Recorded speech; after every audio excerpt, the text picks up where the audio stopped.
अखियुनि में ॻोढ़ा ॼमण खां वठी सॼी ज़िंदगी मौजूद हूंदा आहिनि, बशर्ते कि ॿियूं के तबई हालतूं न हुजनि जेके ॻोढ़ा ठहण खां रोकीनि। ॻोढ़नि जी पैदावार उमिरि जे अमल जे हिकु हिसे जे तौर ते घटिजी वेंदी आहे। इंसान साल में 30 गैलन ॻोढ़ा पैदा करे थो। ॻोढ़नि जो बुनियादी कमु अखियुनि खे साफ़ करणु, हिफ़ाज़त करणु ऐं सणभो करणु आहे। ॻोढ़नि में एंटी बैक्टीरियल ख़ासियतूं आहिनि। अखियुनि खे सेहतमंद रखण लाइ ॻोढ़ा ज़रूरी आहिनि। ॻोढ़नि ऐं लाभ में हिकु जहिड़ा आहे। ॻोढ़ा लूण, थुल्हे तेल, ग्लूकोज, लाइसोज़ेम ऐं 1500 खां वधीक प्रोटीन ते मुश्तमिल हूंदा आहिनि। ॻोढ़नि में इलेक्ट्रोलाइट्स पिण शामिल आहिनि, जहिड़ोकि सोडियम बाइकार्बोनेट, क्लोराइड, पोटाशियम ऐं थोरे मिक़दार में मैग्नीशियम ऐं कैल्शियम। ॻोढ़ा मथे पलक जे कुंड में हूंदा आहिनि। झिमकाइण दौरान पूरी अख खे सणभो करे छॾींदा आहिनि। ॻोढ़नि जा आम तौर ते 3 क़िस्म हूंदा आहिनि, जंहिंखे बुनियादी ॻोढ़ा, परेशान कंदड़ या रिफ्लेक्स ॻोढ़ा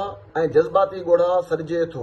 बुनियादी ॻोढ़ा मुसलसल अखियुनि में हूंदा आहिनि, जंहिंजो कमु अखियुनि जी हिफ़ाज़त, अखियुनि खे साफ़ ऐं सणभो करणु हूंदो आहे।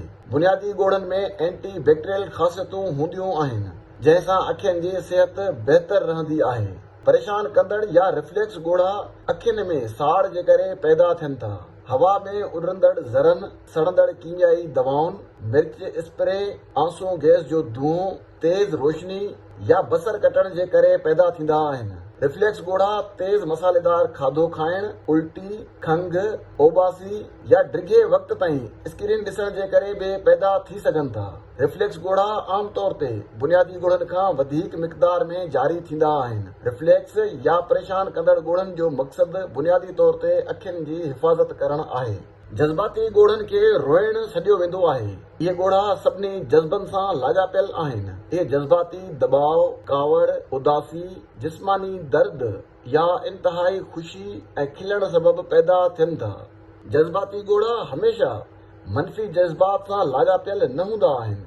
मूड खे जल्दी मुमकिन तौर ते मुस्तहकम करण लाइ जज़्बाती ॻोढ़ा पैदा कया वेंदा आहिनि। तंहिं करे केतिराई माण्हू अक्सर रोइण खां पोइ बहितर महसूस कंदा आहिनि। जज़्बाती ॻोढ़ा अखियुनि या मुंहं जे ॻाढ़े थियण सां लाॻापियल हूंदा आहिनि। जज़्बाती ॻोढ़ा अखियुनि या चहिरे जे ॻाढ़े थियण सां लाॻापियल हूंदा आहिनि। जज़्बाती ॻोढ़ा बुनियादी ॻोढ़नि ऐं रिफ्लेक्स ॻोढ़नि खां वधीक मिक़दार में हूंदा आहिनि। बुनियादी ऐं रिफ्लेक्स या परेशान कंदड़ ॻोढ़नि जे बरअक्स इंसान जज़्बाती ॻोढ़नि खे रोके सघे थो।